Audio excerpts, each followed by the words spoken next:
മിശിഹായിൽ അനുഗ്രഹീതരായവരെ, ദിവ്യകാരുണ്യ ഈ ദിവസം നിങ്ങളെയും നിങ്ങളുടെ കുടുംബങ്ങളെയും സമർത്ഥമായി അനുഗ്രഹിക്കുകയും അവിടുത്തെ കൃപകളാലും അനുഗ്രഹങ്ങളാലും നിങ്ങളെ ഓരോരുത്തരെയും നിറയ്ക്കുകയും ചെയ്യട്ടെ എന്ന് പ്രത്യേകമായിട്ട് പ്രാർത്ഥിക്കുകയാണ്.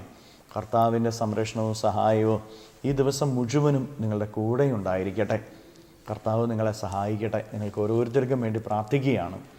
ഈശോയുടെ പിറവിക്ക് വേണ്ടി നമ്മൾ ഓരോരുത്തരും ഒരുങ്ങുക. പ്രിയപ്പെട്ട ദൈവമക്കളെ, ഈശോയുടെ പിറവിക്ക് വേണ്ടി ഒരുങ്ങുന്ന ഈ ദിവസത്തിൽ നമ്മുടെ വിചിന്തനത്തിനും പ്രാർത്ഥനയ്ക്കുമായിട്ട് നമ്മൾ എടുക്കുന്ന വചനഭാഗം വിശുദ്ധ ലൂക്കായുടെ സുവിശേഷത്തിൻ്റെ 1-ാമത്തെ അധ്യായത്തിൻ്റെ 28-ാമത്തെ തിരുവചനമാണ്. വചനത്തിൽ ദൈവത്തിൻ്റെ ദൂതൻ പരിശുദ്ധ അമ്മയുടെ അരികിൽ വന്നിട്ട് അമ്മയെ അഭിസംബോധന ചെയ്യുന്നതാണ് നമ്മൾ കാണുന്നത്. വചനം ഇങ്ങനെയാണ്: ദൈവകൃപ നിറഞ്ഞവളെ, കർത്താവ് നിന്നോട് കൂടെ. ഈ ഒരു ദൂത് പരിശുദ്ധ അമ്മയോട് പറയുമ്പോൾ അമ്മ കൃപ നിറഞ്ഞവളായതുകൊണ്ടാണ് ദൈവം അവളോട് കൂടെ ആയത് എന്നാണ് നമ്മൾ മനസ്സിലാക്കേണ്ടത്. പ്രിയപ്പെട്ടവരെ, കൃപ ദൈവം കൊടുക്കുന്ന, ഈശോയ്ക്ക് ഇഷ്ടമായ വിധത്തിൽ നമ്മൾ ഓരോരുത്തരും ജീവിക്കുമ്പോൾ അവിടുത്തെ കൃപ നമ്മളിലേക്ക് അവിടുന്ന് വർഷിച്ച് അവിടുന്ന് നമ്മോട് കൂടെ ആയിരിക്കും. നമ്മൾ ഓരോരുത്തരും സന്തോഷിക്കേണ്ടത് മറ്റൊന്നുകൊണ്ടുമായിരിക്കരുത്, ദൈവം നമ്മുടെ കൂടെ ആയിരിക്കുന്നത് കൊണ്ടാണ്. ഈ ക്രിസ്തുമസിന് വേണ്ടി നമ്മൾ ഒരുങ്ങുമ്പോൾ ഈശോനാഥൻ തിരുവചനത്തിലൂടെ വ്യക്തമായിട്ട് പഠിപ്പിക്കുകയാണ്, ദൈവം നമ്മോട് കൂടെയാണ്, നമ്മുടെ അരികിൽ തന്നെയുണ്ട് എന്ന്. അതിനുവേണ്ടി കൃപയാൽ നിറയാൻ, ഈശോയ്ക്ക് ഇഷ്ടമായ വിധത്തിൽ ജീവിക്കാനായിട്ട് നമ്മൾ ഓരോരുത്തരും പരിശ്രമിക്കണം.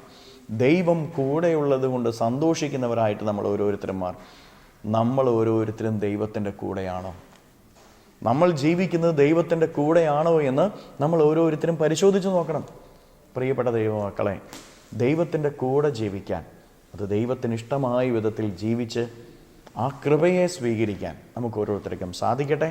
അതിനു വേണ്ടുന്ന കൃപ യാചിച്ചുകൊണ്ട് കരങ്ങളെ യാചനയോടെ പിടിച്ച് ഈ ദിവസത്തെയും ഈ ദിവസത്തിലെ എല്ലാ കാര്യങ്ങളും ഈശോയ്ക്ക് കൊടുത്ത്, ഈശോയെ നിനക്കിഷ്ടപ്പെട്ട വിധത്തിൽ ജീവിക്കാനുള്ള ഒരു അനുഗ്രഹം എനിക്ക് നൽകണമേ എന്ന് അപേക്ഷിച്ച് സ്തുതിക്കാം. ഹല്ലേലൂയാം.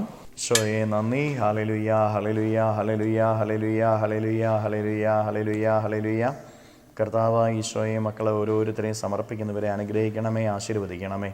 ഇവരുടെ ജീവിതങ്ങളിലേക്ക്, ഇവരുടെ അധ്വാനങ്ങളിലേക്ക്, ഇവരുടെ നൊമ്പരങ്ങളിലേക്ക്, ഇവരുടെ കഷ്ടപ്പാടുകളിലേക്ക് അങ്ങ് ഇറങ്ങിച്ചെന്ന് ഇവരെ ഓരോരുത്തരെയും സഹായിക്കുകയും സംരക്ഷിക്കുകയും പരിപാലിക്കുകയും ചെയ്യണമേ. ഇവരുടെ ജീവിതത്തിൽ നിന്ന്, ജീവിത വഴികളിൽ നിന്ന്, അധ്വാന മേഖലകളിൽ നിന്ന് സർവ്വ തിന്മകളും ബന്ധനങ്ങളും കെട്ടുകളും പിശാചിൻ്റെ ഉപദ്രവങ്ങളും നാരകീയ ശക്തിയുള്ള പ്രവർത്തനങ്ങളും പൈശാചിക അരൂപികളുടെ പ്രവർത്തനങ്ങളും നിർവീര്യമായി തീരട്ടെ. എല്ലാ കെട്ടുകളും ഇവരുടെ ജീവിതത്തിൽ നിന്ന് അഴിയട്ടെ എന്ന് കൽപ്പിക്കുന്നു. തിന്മ ഇവരുടെ ജീവിതത്തിൽ നിന്ന് തകരട്ടെ എന്ന് കൽപ്പിക്കുന്നു. ഹല്ലേലൂയാ, ഹല്ലേലൂയാ, ഹല്ലേലൂയാ, ഹല്ലേലൂയാ. നിത്യം പിതാവും പുത്രനും പരിശുദ്ധാത്മാവുമായ സർവേശ്വരായ എന്നേക്കും ആമേൻ.